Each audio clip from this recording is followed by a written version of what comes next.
Olá, sejam todos muito bem-vindos ao Hoje no Ar. Eu sou a Ludmila Valadares e no programa de hoje a gente vai falar sobre um tema de extrema importância: segurança pública com foco na proteção das mulheres. E destaque fica também para o Agosto Lilás, os 10 anos da DDM de Suzana, Delegacia da Mulher, e os 19 anos da Lei Maria da Penha. Nossa convidada hoje é a delegada de polícia, a doutora Silmara Marcelino, que atua desde 2004 na carreira, é graduada em Direito pela Universidade de Brás Cubas, especialista em Direito Constitucional e titular da DDM de Suzano. Delegada, seja muito bem-vinda.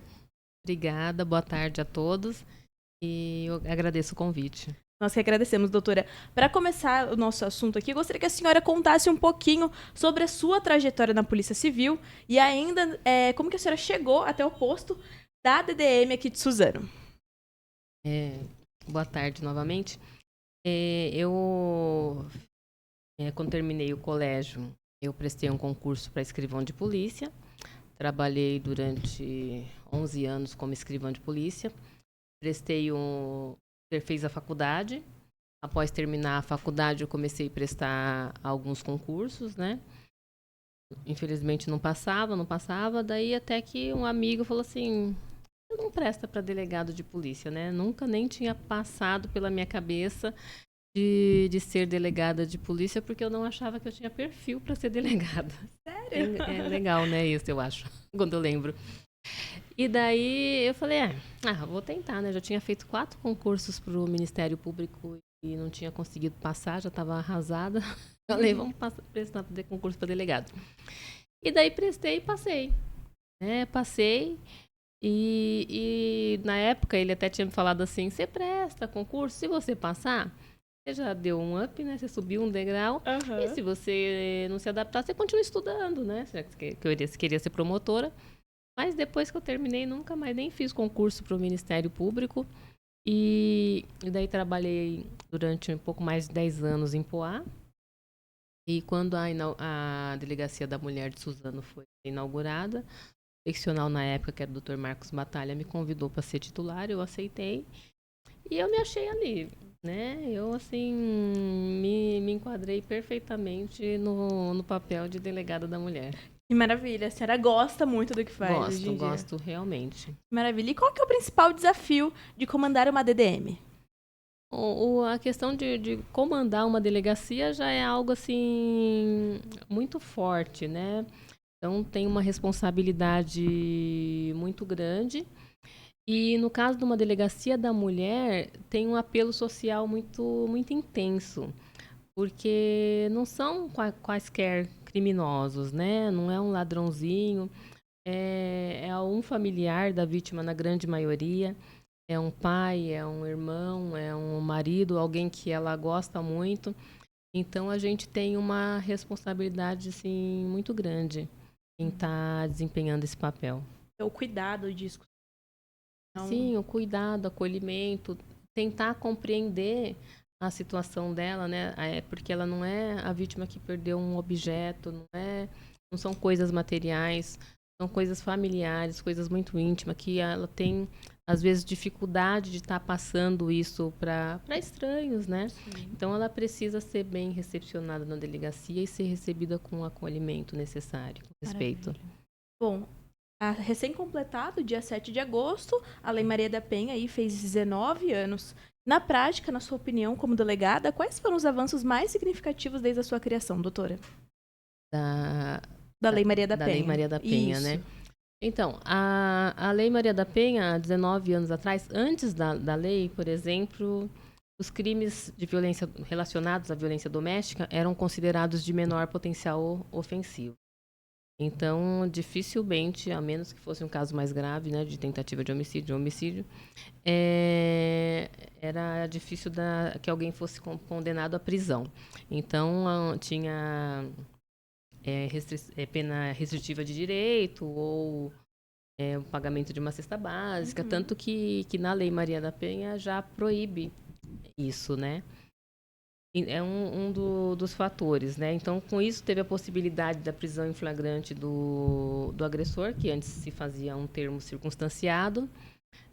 A questão das medidas protetivas são muito importantes, porque A vítima, às vezes, fazia um boletim de ocorrência, ia para casa e convivia com o próprio agressor, até ter uma decisão, até o inquérito, até processo, e as coisas estavam ali correndo normalmente. E hoje ela pode fazer o boletim de ocorrência e solicitar o afastamento do agressor do lar, ou se já são separados, a proibição dele se aproximar. Então, isso já traz um pouco mais de segurança para a vítima. Entendi. E há lacunas ainda que a senhora acredita que possam ser preenchidas para que a lei seja um pouco mais efetiva? Então, eu acho que a Lei Maria da Penha, ela é uma lei excelente. Eu não conseguiria dizer uma lacuna, assim, nesse momento de pronto. Mas, assim, para ela ser mais efetiva, a gente depende de outras políticas públicas, não necessariamente a mudança da lei. E como eu falei, a violência doméstica não dá para comparar com um crime de roubo, um crime de furto, um crime de dano qualquer, quando as pessoas nem se conhecem. Então, ela tem todo um peso na sociedade e um peso naquele lar em especial. Então, a gente precisa, além de um registro de ocorrência, dar outros meios para que essa vítima, que ela segure esse passo que ela deu, porque não é fácil. Uma delegada amiga minha, uma vez ela falou, eu acho que uma estatística, na verdade, e que a vítima, às vezes, são 7 tentativas até que ela consiga de verdade ir até o final do procedimento. Então, a gente não pode também estar criticando ou pré-julgando essa vítima que não consegue ir até o final, porque a gente tem que saber que outras coisas envolvem. Tem filhos, tem a família, tem uma série de coisas. Então, às vezes, ela tem essa demora de tomar essa atitude, mas não é porque ela não quer, né? Às vezes é porque não consegue realmente. Sim. E bom, Agosto Lilás é o mês aí de campanhas e ações de combate justamente à violência contra a mulher. Quais iniciativas a Polícia Civil, ou a DDM, está realizando aqui, tanto em São Paulo quanto na cidade de Suzano? Então, a DDM especificamente, ela não tem uma iniciativa da delegacia, né? Mas o mês do Agosto Lilás, a Polícia Civil também, ela faz campanhas educativas, né? Ela incentiva que cada unidade policial faça palestras, entrevistas, porque o objetivo é levar o direito a quem não conhece. Então, quanto mais luz ao tema, melhor, né, para que a subnotificação diminua. Tem a Operação Chamar também, inclusive no dia 7 de agosto teve uma operação assim que tá prendendo agressores com mandados em aberto, mas tudo no sentido de dar mais visibilidade, falar o número de prisões, para que alcance as pessoas e elas saibam que elas podem procurar uma delegacia e que a gente está, se não, assim, claro que não há ninguém perfeito, mas a gente está tentando fazer as coisas da melhor maneira possível para a gente coibir realmente a violência doméstica, né? Porque a Lei Maria da Penha, ela é para punir, prevenir e erradicar também, né? Então, acabar com a violência. É o desejo que a gente tem, Claro. acabar com a violência. Então, a gente precisa de medidas preventivas e não apenas punitivas. E até uma forma de tirar essa ideia de que as mulheres têm, né? De não adianta eu ir lá na delegacia e não acontecer nada.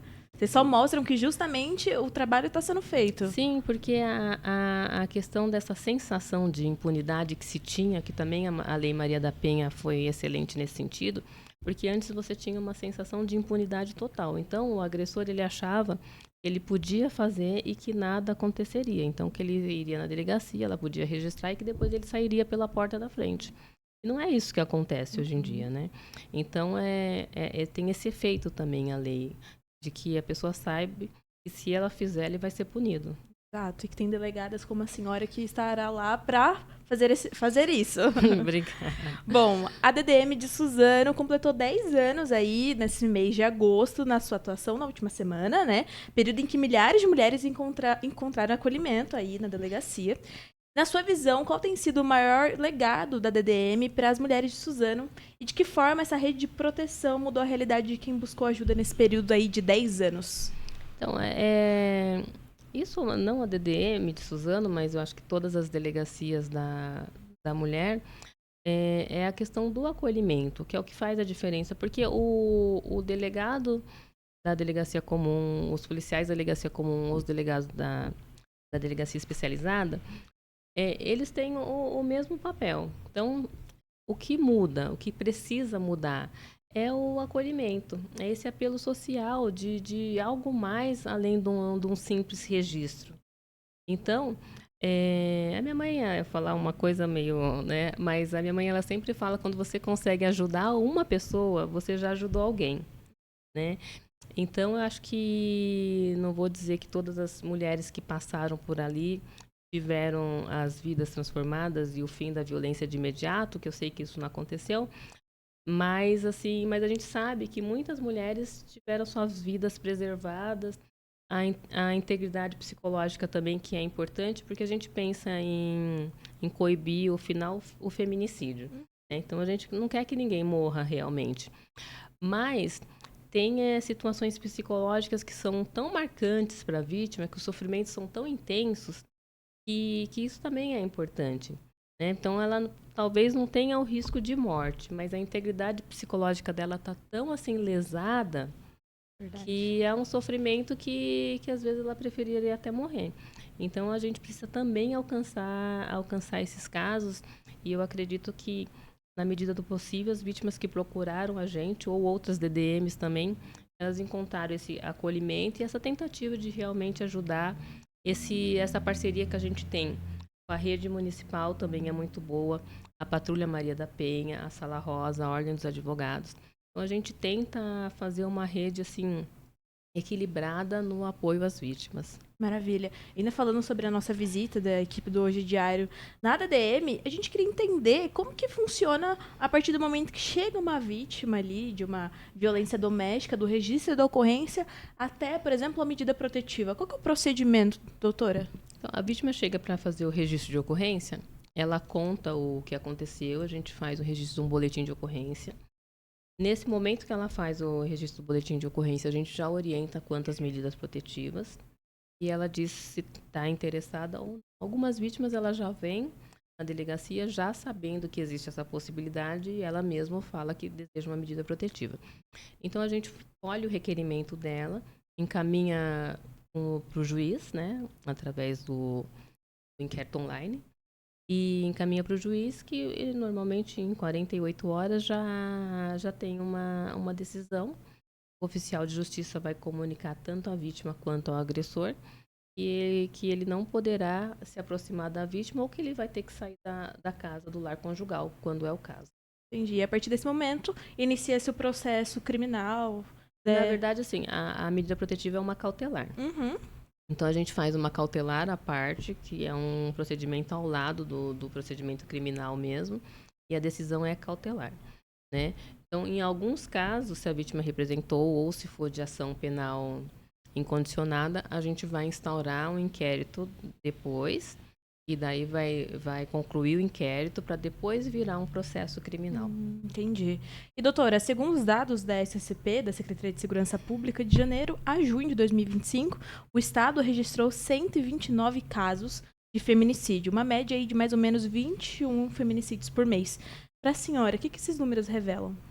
Olha, revela que a gente ainda tem que continuar trabalhando e muito, né? Então, assim, a gente, como eu falei, o que a gente quer é impedir que o feminicídio aconteça, né? Então, a gente precisa salvar uma vida, nem que seja uma por vez, mas o objetivo é esse, que as mulheres não morram, né? Só porque são mulheres. Então, a gente tem que continuar trabalhando com orientação também, com a punição, né? A punição é importante, mas as orientações também, porque às vezes, se a mulher ela percebe que ela está numa situação de violência alguns passos antes, esse feminicídio pode não chegar a acontecer, né? Então, esse é o nosso objetivo. Muitas pessoas começam a normalizar o tipo de relacionamento tóxico, né? Tá muito normalizado, acha que tá tudo bem, ele só é um pouco ciumento. Sim, às vezes não percebe, né? Tá muito apaixonada e acha que é normal, acha que é o temperamento dele assim. E daí é onde pode acontecer algumas coisas. Às vezes vive pisando em ovos para não desagradar. E às vezes não percebe que esse amor não dá para dizer que é amor, né? Um amor que amarra, um amor que não protege, um amor que agride, não pode ser amor, né? Então, às vezes, tudo bem que às vezes o agressor também precisa ser tratado, né? Precisa de uma terapia ou até de medicamentos para melhorar, mas mas não é a vítima que vai ter culpa nisso, né? Sim. E, inclusive, doutora, é bom explicar para quem nos assiste que a Lei Maria da Penha, ela reconhece outros tipos de violência, não só a física também, né? Existe a psicológica, sexual, patrimonial e moral. Esses casos chegam com frequência também? Sim, com certeza. A violência física, ela é muito fácil de ser percebida, né? Então, dificilmente a vítima de violência física vai dizer que não percebeu. Mas no caso, o que é mais difícil de você estar verificando é a violência psicológica, né? Então, tem mais dificuldade. Então, a vítima demora para perceber que ela está sofrendo esse tipo de violência. Mas a Lei Maria da Penha protege todos esses níveis de violência, desde da violência física até a violência patrimonial, moral. E, bom, existem projetos ou protocolos específicos para prevenir a reincidência dos agressores, que eu acho que, além de tudo, é reincidir esse agressor para que ele não cometa novamente. Então, a Lei Maria da Penha, ela prevê o tratamento do agressor, né? Hoje a gente ainda não tem nada definido, mas eu sei que na Câmara Municipal, acho que tramita um projeto nesse sentido. Eu não sei o teor, né? Foi até recentemente colocado em pauta, mas assim, é importante que tenha esse tratamento, porque às vezes o agressor tem questões, tudo bem, médicas, né, de saúde mental, mas tem questões de vícios em droga, em álcool. E tem aquele agressor que não percebe também que é agressor. Uma vez a gente recebeu um caso que o cara, depois de alguns dias, ele foi lá conversar comigo e eu até acreditei nele, que realmente ele não se enxergava agressor, entendeu? Precisou ir até a delegacia, ele ir lá conversar e para ele poder entender aquilo que a forma como ele agia com a esposa e com as filhas não era normal e que aquilo não era cuidado. Então ele estava extrapolando. Então ele até me pediu desculpa, chorou. Ele realmente não se enxergava como agressor. Então esses trabalhos que não necessariamente precisam ser de medicina, às vezes de orientação, ajuda, porque a questão também é cultural, né? Do machismo. Então, muitos homens, eles acham que realmente que a mulher é dele e ele pode fazer aquilo que ele quiser. E daí você vai falar, mas ele não percebe que... Não, mas quando é cultural, a pessoa também faz automático. Assim como algumas vítimas normalizam a agressão sofrida, a violência sofrida porque ela acha normal, os agressores também. Então, eles também precisam ser reeducados para saber que a cultura da sociedade não é a mesma de 100 anos, 50 anos atrás. Né? E que a mulher não pertence a ele, não é ele que decide a vida dela, cada um decide a sua própria vida. E que a violência não é solução para nada. E, doutora, o Ministério da Justiça aí tem incentivado o uso de aplicativos e canais online de denúncia. Essas ferramentas têm ajudado na atuação da DDM? Sim, a ferramenta ela ajuda assim, mais na atuação, na proteção da própria vítima, né? Então, a gente tem a possibilidade de fazer os boletins de ocorrência de forma online, de solicitar a medida protetiva de forma online. Tem esses botões do pânico, tem o SP+, o SP Mulher. A vítima consegue, por esse aplicativo, fazer o boletim de ocorrência. Então, essas ferramentas facilitam que a vítima denuncie as agressões sofridas. Maravilha.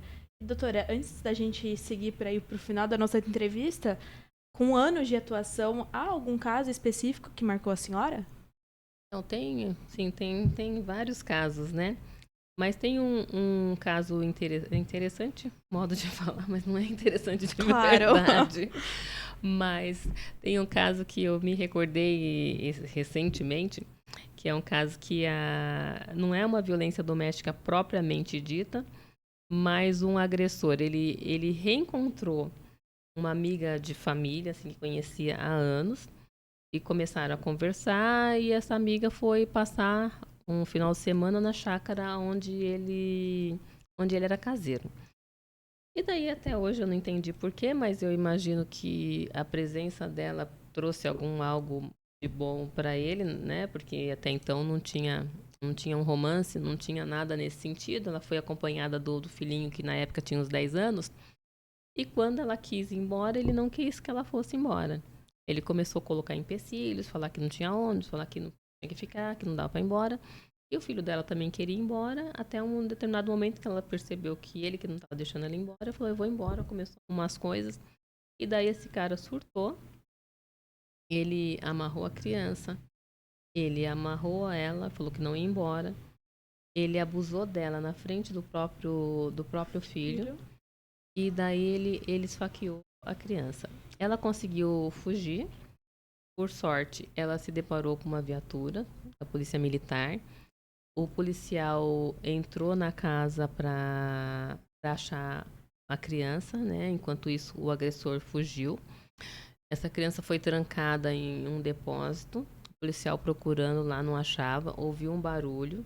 Quando ele ouviu o barulho, ele arrombou a porta, salvou a criança que já estava desfalecendo, que assim, alguns minutos que demorasse para ele ser socorrido, ele teria morrido. O policial saiu com a criança nos braços, levou para um pronto atendimento ali mais próximo e conseguiu salvar tanto a vítima, a mãe, como a criança. E depois, posteriormente, com poucos dias, a gente acabou divulgando o caso. E a gente conseguiu prender o agressor, assim, com 2, 3 dias já. Ele tentou se esconder no meio de moradores de rua. E alguém que tinha visto a reportagem reconheceu e a gente conseguiu prender. E eu lembro bem disso porque o menino era novinho, bem bonitinho, e ele chegou, assim, lá na delegacia e ele me mostrou as cicatrizes das 3 facadas. Eu olho assim, eu ponho a mão assim porque eu lembro direito.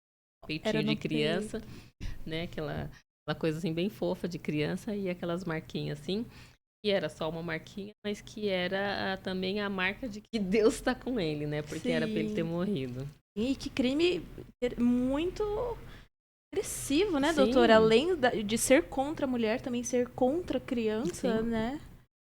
É complicado, doutora. E bom, e quais são as próximas metas e prioridades na gestão aí a sua gestão na frente da DDM? Continuar atuando? Continuar fazendo da melhor maneira possível, trazendo mais acolhimento às vítimas, né? Trazendo a missão da Polícia Civil, né, que é melhorar a família, porque como policial, a gente pensa, policial vai prender, mas não é só isso, né? A gente quer prender quem tem que ser preso, mas a gente quer acolher quem precisa ser acolhido, a gente quer orientar quem precisa ser orientado. E é continuar fazendo isso. A gente precisa mudar toda uma cultura para que a violência diminua. E, bom, que mensagem a senhora deixaria para as mulheres que estão vivendo aí uma situação de violência em casa, mas ainda não tiveram coragem de fazer uma denúncia, de ir até uma DDM? Que elas pensem que aquela situação ela não pode ser eternizada, né? Que a violência, que Deus não criou ninguém para viver em violência, né? Então a vida começa, acho que é uma frase da Maria da Penha, né? A vida começa quando a violência termina, né? Então que ela não foi criada para viver daquela forma, porque a pessoa não é feliz. Então, ela precisa dar esse passo para a própria felicidade, e às vezes até para a felicidade dos filhos, né? Porque às vezes a mulher ela acha que está protegendo os filhos, mantendo um casamento assim doentio, mas na verdade ela está criando trauma nesses filhos. Então, esse passo que ela dá não é só por ela, é pelo bem da família também, para que essa violência cesse. Então, que ela não está sozinha, que a Polícia Civil está aí para auxiliá-la. A gente tem as delegacias das mulheres, né? No caso aqui em Suzano também. Elas podem estar acessando a delegacia da mulher online. Nas delegacias comuns também tem a sala DDM, e onde ela pode estar fazendo o boletim de ocorrência nessa sala DDM, conversando de forma online com uma delegada, se acaso ela não quiser fazer o BO na delegacia comum. Então, é tudo isso para que a gente melhore essa situação de violência que hoje ainda é muito crítica. Delegada, muito obrigada pela sua presença, pela sua participação. Parabéns pelo trabalho aí dos 10 anos à frente da DDM aqui de Suzano. Enfim, com a proteção e dando dignidade para as mulheres que sofrem qualquer tipo de violência. A senhora quer deixar um recado final para os nossos telespectadores? Eu só queria agradecer o convite, é um prazer estar aqui. E é isso, a gente precisa saber dos nossos direitos para poder praticá-los. Exato, doutora. Muito obrigada novamente. E muito obrigada a você que nos acompanha até aqui. Obrigado pela sua audiência. Eu te vejo no próximo episódio do Hoje no Ar. Até lá. Tchau, tchau.